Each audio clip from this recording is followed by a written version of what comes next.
नमस्कार भाइयों बहनों, मेरे नन्हे नन्हे प्यारे प्यारे बच्चों, कैसे हैं आप। आज आपकी दादी नानी फिर हाजिर है आपको रामायण में से एक नई कहानी सुनाने के लिए। पिछले एपिसोड में हमने देखा कि राम और लक्ष्मण ऋष्यमुख पर्वत पर पहुंचते हैं और उनको जानने के लिए हनुमान जी एक ब्राह्मण का रूप धारण करके जाते हैं। जब वो राम को पहचान लेते हैं तो सुग्रीव के पास लेकर आते हैं। सुग्रीव और राम की मित्रता हो जाती है। सुग्रीव राम को बताते हैं कि हम दोनों भाई आपस में बहुत प्रेम करते थे। एक बार मायावी नामक दानव ने हमारे फाटक पर आकर ललकार दी। बाली राक्षस के पीछे भागा, मैं भी भागा। बाली उस गुफा में उसके पीछे गया और मुझे कहकर गया कि तुम 15 दिन तक मेरा इंतजार करना।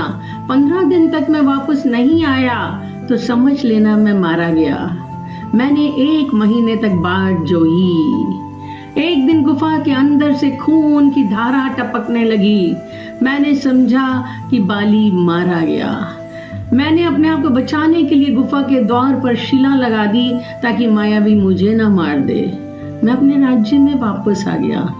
लोगों ने जबरदस्ती मेरा राज्याभिषेक कर दिया।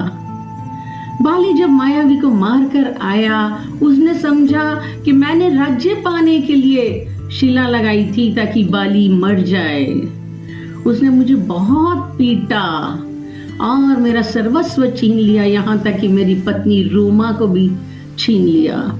दीनों पर दया करने वाले राम ने कहा कि मैं एक ही बाण से बाली को मार डालूंगा। सुग्रीव ने कहा कि राम, बाली बहुत बलशाली है।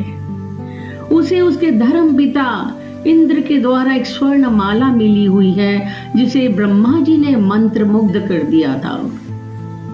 उसकी शक्ति इतनी है कि यदि वो किसी से युद्ध करता है तो दुश्मन की आदि शक्ति उसमें आ जाती है। फिर सुग्रीव ने दुदुम्बी राक्षस की हड्डियां और ताल के वृक्ष दिखाए जिन्हें बाली ने बींधा था। राम जी ने एक ही बाण से उनको ढहा दिया। अब सुग्रीव के समझ में आ गया और विश्वास हो गया कि राम ही मेरा उद्धार कर सकते हैं, वो ही बाली को मार सकते हैं। राम और सुग्रीव बाली की राजधानी किष्किंधापुरी में पहुंचते हैं। वहां पर राम एक बीहड़ वन में जाकर बैठ जाते हैं। उन्होंने सुग्रीव से कहा कि तुम जाकर बाली को ललकार और निर्भय होकर युद्ध करो। सुग्रीव के सिंहनाद को सुनकर बाली को अत्यंत क्रोध आया। क्रोधित बाली बाहर निकला। बाली और सुग्रीव में भयंकर युद्ध हुआ।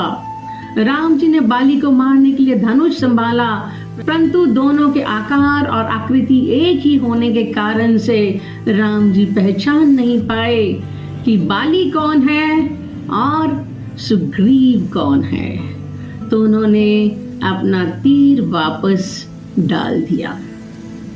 इधर सुग्रीव जब इतनी मार नहीं सहन कर पाया तो वापस ऋष्यमुख पर्वत पर आ जाता है और राम जी को सामने पाकर कहता है कि आपने क्या मुझे मरने के लिए भेजा था? क्या आप तमाशा देखना चाहते थे? तब राम ने बड़ी नम्रता से कहा, क्रोध त्याग कर मेरी बात सुनो। तुम दोनों भाई रंग रूप आकार गति में एक से हो। मैंने बाण इसलिए नहीं मारा कि बाली को मारते मारते कहीं बाण तुम्हें ना लग जाए। अब तुम पहचान के लिए कुछ पहन लो ताकि मैं तुम्हें पहचान सकूं और फिर से युद्ध के लिए जाओ। राम जी ने लक्ष्मण से कहा, ये गज पुष्पी लता पर फूल लदे हुए हैं, इसकी माला सुग्रीव के गले में पहना दो। सुग्रीव ने माला पहन ली और इस बार दूने जोश शक्ति के साथ बाली को ललकारता है। बाली जब बाहर जाने लगता है, उसकी पत्नी तारा ने डर कर कहा कि सुग्रीव एक बार फिर मार खाने के बाद आ गया है। इतनी हिम्मत उस अकेले में नहीं है।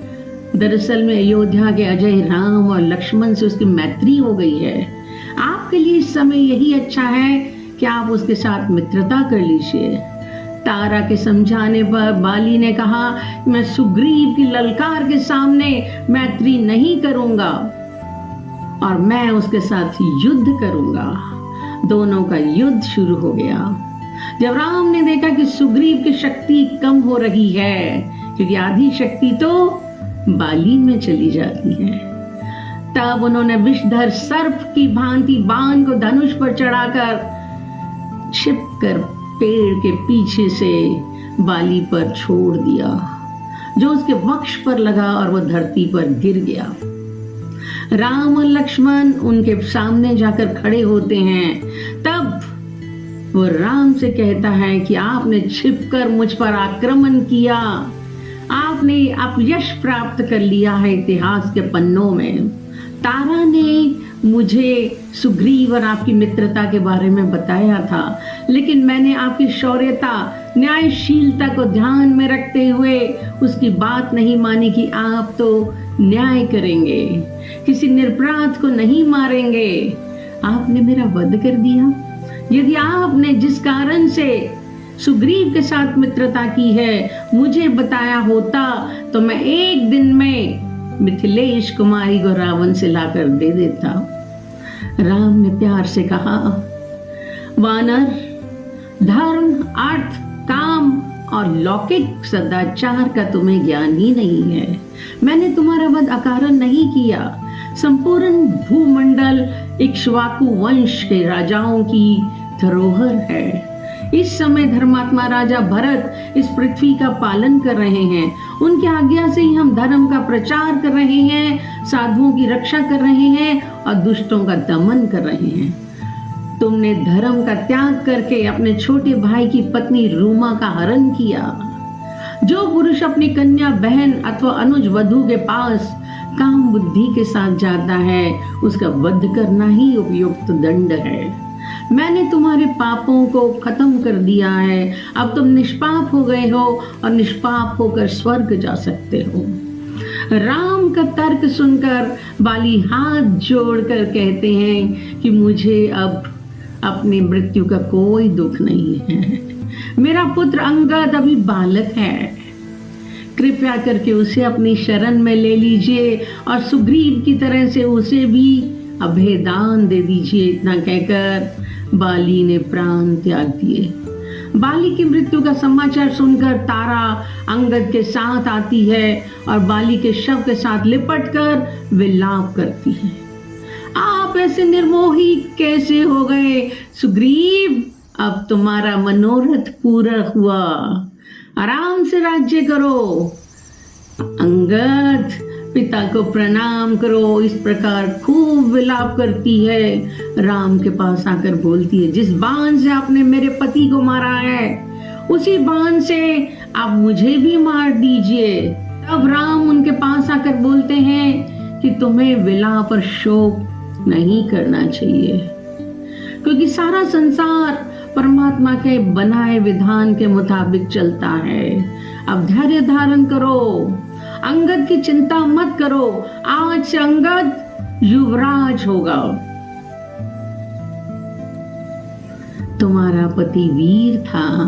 तारा को धैर्य बंधाकर सुग्रीव से बोले कि तारा और अंगद को लेकर जाओ और अंतिम संस्कार की तैयारी करो। जब बाली पंच तत्व में विलीन हो गया तो राम जी ने लक्ष्मण, सुग्रीव, अंगद और सभी वानरों समेत उसे जलांजलि दी। इस तरीके से बाली का युग खत्म हो जाता है और राम जी की कृपा से सुग्रीव का राज्याभिषेक हो जाता है। आगे की कथा हम अगली बार सुनेंगे। जय श्री राम।